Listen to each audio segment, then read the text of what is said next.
मांगल्ये शिवे सर्वार्धसाधिके शरण्ये त्र्यंबके गौरी नारायणी नमोस्तुते। नमस्कार प्रिय साथियों, मैं देवेंद्र शुक्ल एस्ट्रोलॉजी गुरु के चैत्र नवरात्र स्पेशल कार्यक्रम में आप सबका बहुत बहुत स्वागत करता हूं। आज हम बात करेंगे चैत्र नवरात्र कब से प्रारंभ हो रही है, घट स्थापना तिथि, शुभ मुहूर्त क्या है, पूजन विधि क्या है, नवरात्र व्रत का पारण का शुभ मुहूर्त क्या है। माँ दुर्गा को समर्पित नवरात्रि महापर्व पौष, चैत्र, आषाढ़ एवं अश्विन माह की प्रतिपदा से नवमी तक वर्ष में 4 बार आता है, जिसमें चैत्र और शारदीय नवरात्र का महत्व काफ़ी अधिक है। चैत्र नवरात्र के दौरान माँ दुर्गा के 9 स्वरूपों की पूजा की जाती है। माँ दुर्गा को सुख, समृद्धि और धन की देवी माना जाता है। नवरात्र हिंदुत्व में आस्था रखने वाले लोगों का मुख्य पर्व है, जिसे पूरे भारत में अति उल्लास और उत्साह के साथ मनाया जाता है। नवरात्र संस्कृत भाषा का शब्द है। नवरात्र का अर्थ 9 रातें होता है। नवरात्र की 9 रातों और 10 दिवसों में देवी के 9 रूपों का पूजन किया जाता है। नवरात्रि महापर्व पर 3 देवियों माँ महालक्ष्मी, माँ सरस्वती और माँ दुर्गा के 9 स्वरूपों का विधि विधान से पूजन करने से भक्तों की हर मनोकामना पूर्ण होती है। नवरात्र के पहले दिन घट स्थापना यानी कि कलश स्थापना की जाती है।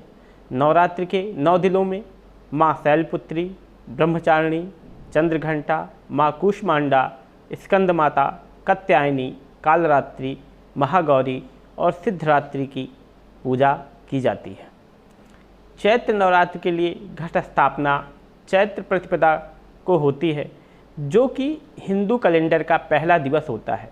यानी भक्त वर्ष के प्रथम दिन से अगले 9 दिन तक माता की पूजा कर वर्ष का शुभारंभ करते हैं। चैत्र नवरात्र को बसंत नवरात्र के नाम से भी जाना जाता है। भगवान राम का जन्म दिवस चैत्र नवरात्र के अंतिम दिन पड़ता है।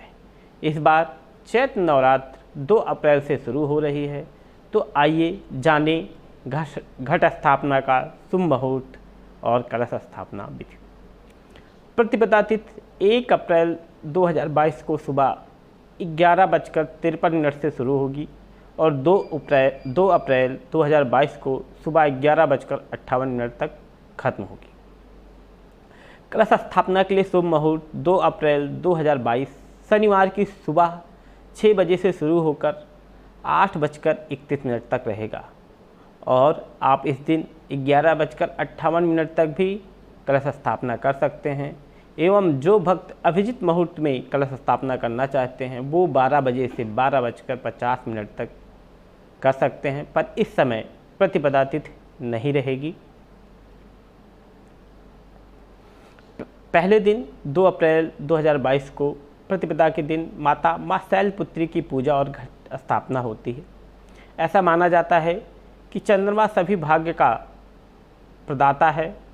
देवी शैलपुत्री द्वारा शासित होता है और चंद्रमा के किसी भी बुरे प्रभाव को आदि शक्ति इस रूप की पूजा करने से दूर किया जा सकता है।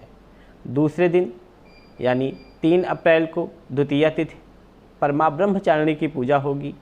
ऐसा माना जाता है कि सभी भाग्य के प्रदाता भगवान मंगल देवी ब्रह्मचारिणी द्वारा शासित हैं। तीसरे दिन 4 अप्रैल की तिथि तृतीया तिथि में माँ चंद्रघंटा की पूजा होगी। ऐसा माना जाता है कि शुक्र ग्रह देवी चंद्रघंटा द्वारा शासित हैं। चौथे दिन यानी कि 5 अप्रैल को चतुर्थी तिथि पर माँ कूष्मांडा की पूजा होगी। ऐसा माना जाता है कि देवी माँ कूष्मांडा सूर्य को दिशा और ऊर्जा प्रदान करती हैं, इसलिए भगवान सूर्य देवी कूष्मांडा द्वारा शासित हैं। 5वें दिन 6 अप्रैल को पंचमी तिथि पर माँ स्कंद माता की पूजा होगी। ऐसा माना जाता है कि बुध ग्रह देवी स्कंद माता द्वारा शासित हैं। 6ठे दिन 7 अप्रैल को षष्ठी तिथि पर माँ कात्यायनी की पूजा होगी। ऐसा माना जाता है कि बृहस्पति ग्रह देवी कात्यायनी द्वारा शासित होते हैं। 7वें दिन 8 अप्रैल को सप्तमी तिथि पर माँ कालरात्रि की पूजा होगी। ऐसा माना जाता है कि शनि ग्रह देवी कालरात्रि द्वारा शासित हैं। और 8वें दिन 9 अप्रैल को अष्टमी तिथि पर माँ महागौरी की पूजा होगी। ऐसा माना जाता है कि राहु ग्रह देवी महागौरी द्वारा शासित हैं। 9वें दिन 10 अप्रैल को नवमी तिथि रामनवमी पर माँ सिद्धिदात्री की पूजा होगी। इस दिन हवन के बाद कन्या पूजन भी किया जाता है। कहीं कहीं पर अष्टमी की तिथि में भी लोग हवन और कन्या पूजन अपनी कुल परंपरा के अनुसार करते हैं। 10वें दिन 11 अप्रैल को दशमी तिथि पर नवरात्रि का पारण होगा। नवरात्रि पारण तब किया जाता है जब नवमी तिथि समाप्त हो जाती है और दशमी तिथि प्रबल होती है। चैत्र नवरात्रि पारण का समय सुबह 6 बजे के बाद है 11 तारीख को। साथियों, ज्योतिष से जुड़ी किसी भी जानकारी के लिए आप हमारी वेबसाइट myastrology.guru.com को विजिट करें और आप सबसे रिक्वेस्ट है कि आप एस्ट्रोलॉजी गुरु के यूट्यूब, फेसबुक, इंस्टाग्राम के पेज को भी फॉलो करें, जहां हम अलग अलग किस्त के पोस्ट डालते हैं जो कि बहुत ही जानकारीपूर्ण होते हैं। अपने मित्र, अपनी सखा, अपने प्रिय देवेंद्र शुक्ल को इजाज़त दीजिए। फिर आपसे मुलाकात होगी एक नए विषय को लेकर। तब तक के लिए नमस्कार।